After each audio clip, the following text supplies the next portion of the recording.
నమస్తే, నేను మీ కుప్ప పద్మిని. ఇన్నాళ్ళు మీ సపోర్ట్‌ని నాకందిస్తూ, మీ ప్రేమని నాకందిస్తున్న ప్రతి ఒక్కరికి కృతజ్ఞతలు.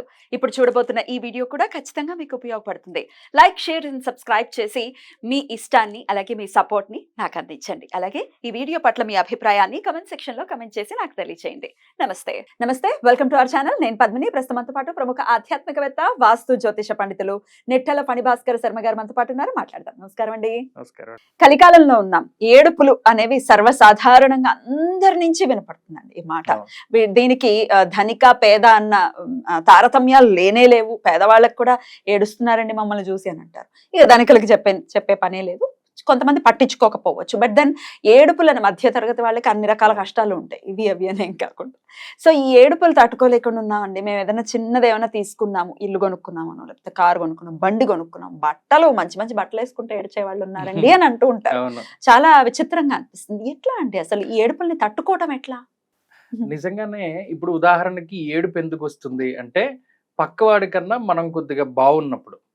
అండ్ ఇంకోటి ఏంటంటే కావాలని మనం అంటే ఉదాహరణకి ఇద్దరు వ్యక్తులు ఉన్నారు. ఇద్దరు ఒకేసారి జీవితాన్ని ప్రారంభం చేస్తే దాంట్లో ఏ అనే వ్యక్తి బి అనే వ్యక్తి కన్నా ఎక్కువ సంపాదించుకున్నాడు. ఎందుకు సంపాదించుకున్నాడు? ఏ అనే వాడికి క్రమశిక్షణ ఉంది, అలాగే వాడికి జీవితంలో పైకి రావాలి అని చెప్పి కోరిక ఉంది, ఆ తపన తాపత్రయం ఉన్నాయి. బి అనేవాడికి అవేమిలో జీవితం మనది ఎలా ఉంటే అలా వెళ్తుందిలే అని వెళ్ళిపోతున్నాడు. సరే, ఈ ఏ అనే వ్యక్తి ఫస్ట్ కారు కొనుక్కున్నాడు, ఇల్లు కొనుక్కున్నాడు, బంగారం కొనుక్కున్నాడు, పెళ్లి చేసుకున్నాడు, సుఖంగా ఉన్నాడు. ఈ బి అనే వ్యక్తికి ఇవేమీ లేనప్పుడు వీడు ఏం చేస్తాడు? ఆటోమేటిక్గా వాడు నాతో తిరిగేవాడు, నా కింద కూర్చునేవాడు, నేను ఏం పని చెప్తే అది చేసేవాడు, నాకన్నా చాలా అసహ్యంగా ఉండేవాడు, ఇవాళ నాకన్నా డబ్బు వచ్చింది, నడిమంత్రపు సిరితోటి కొట్టుకుంటున్నాడు, వాడి పని ఏంటో చెప్తాను. బి అనేవాడు చేసేటువంటి మాటలు ఇవన్నీ. తర్వాత వీడు ఎప్పుడైనా కారులో వెళ్ళినప్పుడు వాడు ఇలా చూపులు, నరదృష్టి, శత్రుఘోష, బంధుఘోష, మిత్రఘోష, అధికార ఘోష, నరఘోష అంటారు. 5 రకాలుగా ఉంటాయి. శత్రువులు ఎవడైనా మనం బాగుంటే ఓర్వలేనటువంటి వాళ్ళు ఉంటారు, దాన్ని శత్రుఘోష అంటారు. బంధువులు, ప్రధానంగా మన బంధువులే చాలా మంది ఏడుస్తూ ఉంటారు. మిత్రఘోష, ఇప్పుడు మనం ఏబి కాన్సెప్ట్ మిత్రులదే కదా, అది మిత్రఘోష అంటారు. అధికార ఘోష, ఉదాహరణకి మనకన్నా పై అధికారి ఒకడు ఉన్నాడు, వాడు లీడ్ చేయలేనటువంటి సాటిస్ఫాక్టరీ లైఫ్ మనం లీడ్ చేస్తున్నాం అనుకోండి, అధికారి కూడా మనల్ని చూసి ఏడుస్తూ ఉంటాడు. దీన్ని అధికార ఘోష. నరఘోష అంటే సాధారణంగా పబ్లిక్ అందరినీ దీంట్లో తీసుకొచ్చి పడేసి ఎవరు ఏడిచినా ఆ ఏడుపులన్నీ కూడా మనమే. నిజానికి అవన్నీ ఉంటాయా? ఖచ్చితంగా ఉంటాయి. అది ఫస్ట్ పాయింట్. ఎందుకంటే ఇది వరకు కాలంలో ఒక ఋషి ఉండేవాడు. ఆయన యోగి, ఋషి కన్నా యోగి. ఆయన ఏం చేస్తూ ఉండేవాడంటే ఒక మనిషి యొక్క తేజస్సు ఎంతవరకు వ్యాపించి ఉన్నది, పాజిటివ్గా ఉందా నెగిటివ్గా ఉందా అని చూసి చెప్పేస్తూ ఉండేవాడు. పలానా నువ్వు సుబ్రహ్మణ్య ఆరాధన చేస్తున్నావు, నీ పైన నాకు ఆ తేజస్సు కనబడుతుంది.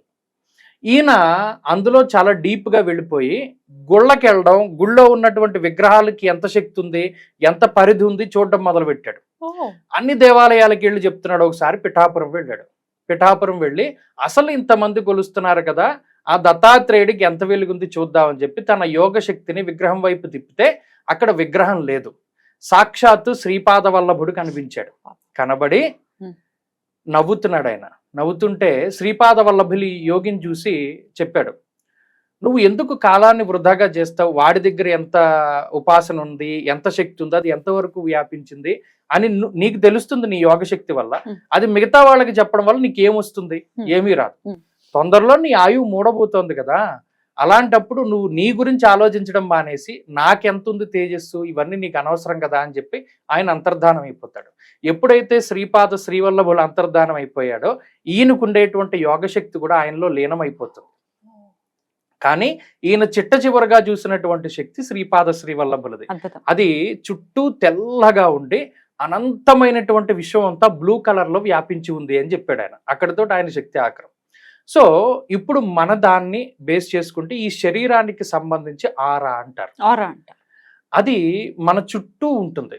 ఎప్పుడైతే ఇతరులు లేదా మిగతా వాళ్ళు ఇలా గోల పెడుతూ ఉంటారో ఆ నెగటివ్ ఎనర్జీ మన మీద పనిచేస్తూ ఉంటుంది. నరుడి దృష్టికి నల్లరాయినా పగులుతుందంట. అందుకని మనం ఏం చేయాలి అంటే దీని నుండి కాపాడుకోవడానికి సింపుల్, చాలా మంది చాలా కష్టపడుతూ ఉంటారు. మంత్రాలు అంటారు, యంత్రాలు అంటారు, తంత్రాలు అంటారు, అవన్నీ కాదు.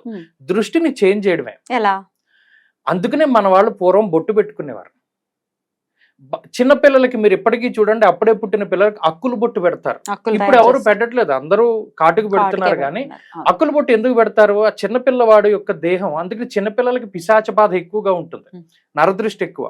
ఆ నల్ల బొట్టు మీదకి వాడి దృష్టి వెళ్ళిపోతుంది. ఇప్పుడు నేను మొన్న మా ఊరి దగ్గర అలాగే ఒక ఆయన చేపల చెరువు వేశాడు. చెరువు వేస్తే అక్కడ అంతా కూడా హీరోయిన్ బొమ్మలు పెట్టాడు. ఇప్పుడు ఈ బస్సులో వెళ్తున్న వాడు చేపల చెరువు చూడ్డం, నిజానికి వాడికి చేపల చెరువు మీద అవగాహన ఉన్నా, ఎన్ని ఉన్నాయి ఇవన్నీ చూడ్డం, వాడు ఈ హీరోయిన్ బొమ్మలు చూసుకుంటూ వెళ్తున్నాడు. అక్కడ ఏమైంది? దృష్టి మారింది కదా. ఎవరండి ఎంత టాలెంటెడ్ గా ఉన్నాడు ఆయన. అలాగే ఒక ఆయన పెద్ద హీరోయిన్ ఫోటో పెట్టి కిందకి చూడని చెప్పి రాశాడు. కింద ఏం రాశాడు మ్యాటరు? నీ పన్ను చూసుకోకుండా ఇవన్నీ ఎందుకు రా అన్నాడు. ఆంధ్రాలో ఇలాంటి టాలెంటెడ్ వాళ్ళు చాలా బాగుంటారు. అది చూసినప్పుడు మీకు ఏమవుతుంది? ఆ పైన ఏంటి కింద చూడమని రాశాడని మీరు కింద చదువుతారు కదా, అప్పుడు ఇక్కడేమో దృష్టి మారింది. అందుకనే మన వాళ్ళు ఏం చేసేవాళ్ళు అంటే, ఇది వరకు కూడా ఇంటికి పెద్ద పెద్ద యంత్రాలు, మద్రాస్ సైడ్ వెళ్ళారనుకోండి చేయి గుర్తు వేస్తారు ఇంటి మీద, అప్పుడు ఏమవుతుంది? దృష్టి మారుతుంది. అలాగే మన శరీరానికి సంబంధించి మనకి దృష్టి దోషాలు ఎక్కువగా ఉన్నాయి అనుకున్నప్పుడు ఇది వరకు కొన్ని హోమాలు చేసేవారు, లేదు దేవతారాధన చేసేటువంటి వారు చక్కటి బొట్టు పెట్టుకునేవారు. అలాగే వారి వస్త్రాలంకరణలో కేశములకి ఎక్కువ ప్రాధాన్యత ఉండేది. అందుకని ఇది వరకు జుట్టు చాలా ఎక్కువగా ప్రాధాన్యత. ఇప్పుడైనా మనుషులను చూడండి, వాడు జుట్టు మీదకి వెళ్తుంది ఫస్ట్. జుట్టు ఉంటేనే అందం కూడా. అందం ఆ కేశాలను ఆశ్రయించి చాలా రకాలైనటువంటి దోషాలు ఉంటాయి. అందువల్ల వాళ్ళు కేశాలను రకరకాలుగా తిప్పుకునేవారు, ముళ్ళు పెట్టుకునేవారు, ఆడవాళ్ళు జడ వేసుకునేవారు. ఇప్పుడు జడ వేసుకుందాం ఉన్న జుట్టు లేదు. ఇలాగా ఈ దృష్టి మరల్చడానికి వాళ్ళు రకరకాలైనటువంటి వేషధారణ, మెళ్ళో దండ వేసుకున్నారు, నల్లటి దండ వేసుకున్నారు. మిమ్మల్ని చూసే వాళ్ళందరూ మెళ్ళ దండ చూస్తారు. అంటే ఫస్ట్ మన దృష్టి దేని మీద పడుతుంది, దాని నుంచి అక్కడ నలిఫై అయిపోతుంది అంటారా? అయిపోతుంది. అందుకనే కనుదృష్టి గణపతి పెడతారు, పెద్ద పెద్ద కళ్ళు ఉన్నటువంటి వినాయకుని పెడితే ఆ చూపు దాని మీదకి వెళ్తుంది. ఇక్కడ నరదృష్టిని మనం మార్చే ప్రయత్నం చేయాలంటే దృష్టిని మార్చుకోవాలి, డైవర్ట్ చేయాలి. ఈ డైవర్ట్ చేసేటువంటి క్రమంలోనే మన దగ్గర ఉండేటువంటి మంత్ర యంత్ర తంత్ర శక్తులన్నీ పనిచేస్తూ ఉంటాయి. మనం చేసేటువంటి దేవతార్చన, ఉదాహరణకి మీరు శైవారాధనలో ఉన్నారనుకోండి, అడ్డబొట్టు పెట్టుకుంటారు, 3 నామాలు, చూసే వాళ్ళకి 4 హెడ్ ఆటోమేటిక్ గా నామాల మీదకి దృష్టి వెళ్తుంది. విష్ణు ఆరాధన చేస్తున్నారు, బొట్టు నిలువు నామం పెట్టుకోమన్నారు. అలాగే శాక్తేయం చేస్తున్నారు, కుంకుమ బొట్టు పెట్టుకుంటారు చాలా మంది. కాశీలో చూడండి అందరూ కూడా త్రిశూలాలు వేసుకుంటారు నుదుటి మీద. ఈ చూసిన వెంటనే ఆ దృష్టి అంతా కూడా దాని మీదకి వెళ్ళిపోతుంది. లేదు వస్త్రాలంకరణ, చాలా మంది వెరైటీగా డ్రెస్ వేసుకుంటుంటారు. ఇలా ఆ దృష్టి మార్చే ప్రయత్నం చేయాలి, అప్పుడు దానిలో అది లాక్కుంటుంది. ఆడవాళ్ళైనా ధారణ చేయొచ్చు. అద్భుతం అండి, చాలా ప్రాక్టికల్ గా చెప్పారు. ఏదో ఇది చేసేసేయండి అది చేసేసేయండి అది కాదు. అసలు మనం నిజంగా మనం ఆచరించాల్సినటువంటి విషయం ప్రాక్టికల్ గా ఇది చేసుకుని డెఫినెట్ గా అప్పుడు ఏడుపుల నుంచి బయటపడటం అనేది సాధ్యపడుతుంది. పాజిటివ్ థింకింగ్ కూడా పెంపొందించుకోవాలి. వాళ్ళు ఏడ్ చేస్తున్నారు అని ముందు మనం ఏడుస్తూ కూర్చుంటే ఎలాగా కదా, మార్చుకోవాలి యాటిట్యూడ్ ని. రైట్ అండి, చాలా బ్యూటిఫుల్ గా ఎక్స్ప్లెయిన్ చేశారు. Thank you so very much. నమస్తే.